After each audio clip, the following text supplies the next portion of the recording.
This is just a thank you to the homemakers.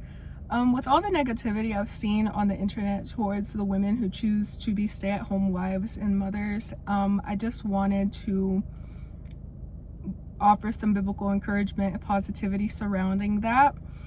For one, I used to be a daycare provider. I was a preschool teacher at a daycare.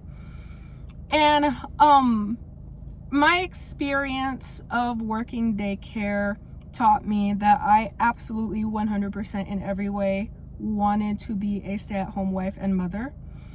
And this was also my mother's prayer for me, to be able to stay home with my children someday when I have them. So I'm a single woman, I'm unmarried, that's not my season right now. But this became a resolution, not just a desire, but also a resolution in my heart after my experience being a daycare provider. Daycares are overworked. My experience of working daycare was that there were too many children and too few adults, even in the legal sense, looking after these children. There were like injuries that happened because there was a shortage of teachers for the number of children. I was serving like 0 to 12, so infant to age 12, possibly like 5th grade or something like that, 5th or 6th grade. And my experience traumatized me so badly because what I learned was that daycare providers have a heart to take care of those kids. I got that job because I had awful baby fever and all I wanted was a baby, but it wasn't my season yet. And so what God inspired me to do was get a job doing daycare. But it traumatized me so badly that first of all, I never want another job doing daycare. But number two, all I can do is encourage you that if you're a woman in general, and if you're unmarried and not a mom yet, and even if you are a mom, stay home with your children when you become a mom. And to the moms who are already moms, stay home with your kids if you can. And if you can't stay home with your own children, please leave them with a relative, a trusted family member before you try putting them in daycare. In my experience was so traumatic.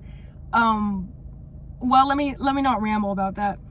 It is worth at least trying to leave your children with a trusted family member, a grandparent, uncle, aunt, sibling, someone, without putting them in daycare. But this is why I encourage you, mothers.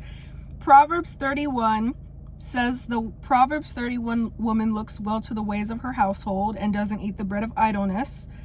Proverbs 14 verse 1 says the wise woman builds her house.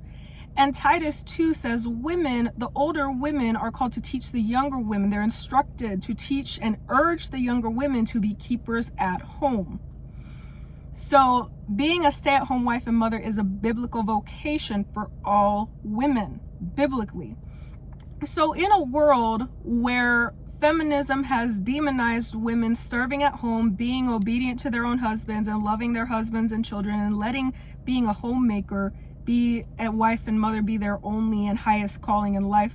In a world where feminism has demonized that, I want to remind you all of the Bible and what the Bible says about that, because my experience actually working daycare and being in charge of a bunch of kids who had a bunch of working moms and parents who were in positions where they weren't able to keep their kids at home, these children were exposed, honestly, to trauma under the care of teachers who, even if the teachers had good hearts, there weren't enough teachers for the number of children we were taking care of.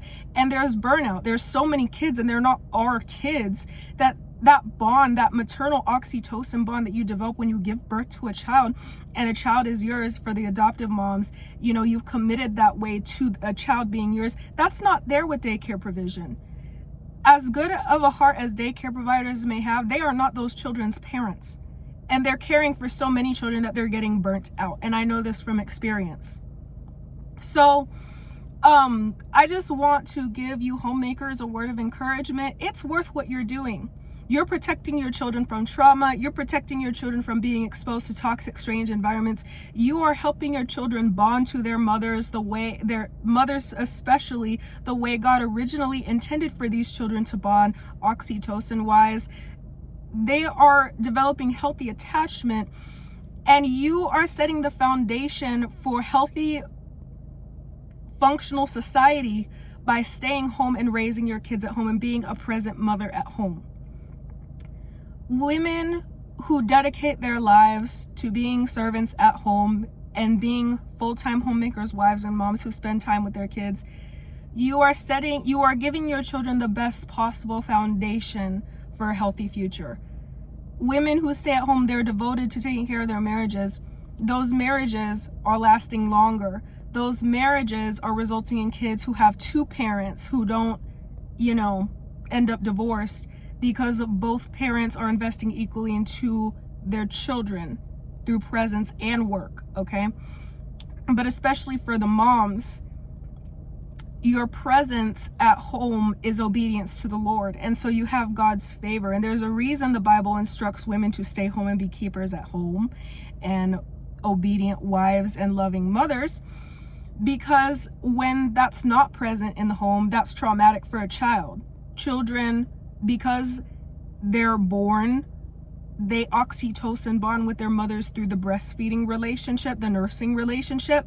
That bond and that attachment, that biochemical attachment, is what helps those children grow to form healthy, trusting bonds. And it begins with their attachment to their moms. So you are setting the best foundation for your children's attachment, which leads to better outcomes, better mental health, and all those things later in life when you as a mom stay home. Feminism may demonize that, but this is the reality. If you want healthy kids who have the best foundation for the best, most successful futures, free of stuff like incarceration, drug addiction, all kinds of stuff that you just don't want your kids to grow up to suffer, it begins biblically with being a woman who is a stay-at-home wife and mother and who values building your home. So I'm just going to leave it at that. Thank you, homemakers, and God, thank you for that vocation for women, period. My hope, I continue to hope in the Lord to bless me with that one day. But in the meantime, my hope is that this reaches the homemakers and it just reminds you that what you're doing is biblical. Biblical womanhood is a beautiful, irreplaceable thing.